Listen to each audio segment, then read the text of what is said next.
อันนี้สบายยังชูคลายเป็นชูเฮจังว่าไป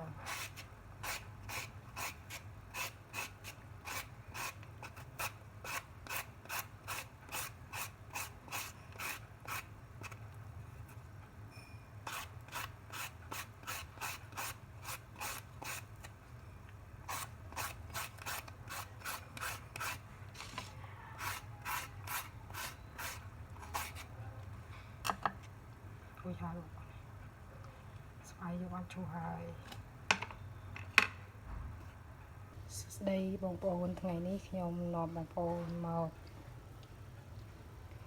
ញោមខ្ចៅជាមួយសាច់ជ្រូកហើយនឹងស្វាយខ្ចីបងប្អូនថ្ងៃនេះខ្ញុំមានស្វាយខ្ចីមួយផ្លែបានឈូសខ្លះហើយហើយនឹងខ្ទឹមសខ្ទឹមក្រហមម្ទេសជីបាន់ស៊ុយជានឹងវងជាអាណានេះសាច់ជ្រូក3ជាន់ដែលខ្ញុំស្ងោរហើយហាន់រួចហើយបងប្អូនខ្ញុំហាន់សាច់ជ្រូក3ជាន់ដែលបានស្ងោរហើយនឹងឡាត់ទូចដើម្បីទុកញោមខ្ចៅរបស់យើងជាមួយស្វាយខ្ចី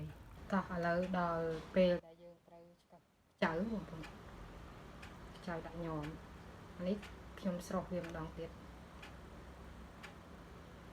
ភាសាយើងទិញខ្ចៅពីផ្សារមកតែមានដីមានអីចឹងខ្ញុំដាក់វាស្ងោរវាម្ដងទៀតខ្ញុំបងប្អូនខ្ចៅ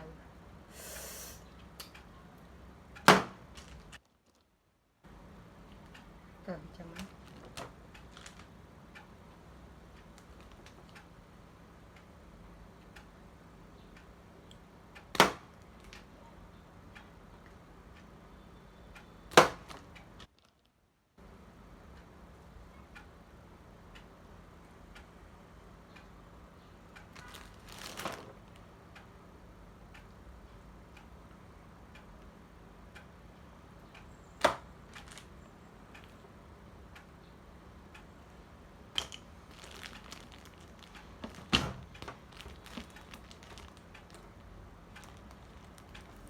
លើយើងដាក់ខ្ចៅជ្រូកស្វាយនិងជីដែលយើងបានហាន់ខ្ទឹមសខ្ទឹមក្រហមទឹកត្រីតែយើងអាចបានដាក់អំបិលទេបងប្អូនព្រោះដោយសារខ្ចៅយើងស្រស់យើងដាក់អំបិលរួចហើយចឹងវាខ្លាចវាប្រៃណាឥឡូវយើងញោមស្វាយជាមួយខ្ចៅសាច់ជ្រូក3ជាន់និងជីគ្រប់មុខបានរួចរាល់ហើយបាយបាយតោះហូបបាយជាមួយខ្ញុំបងប្អូនហើយនេះសាច់ក្រកហើយនឹងញោមស្វាយជាមួយសាច់ជ្រូក3ជាន់ខ្ចៅនិងជីគ្រប់មុខ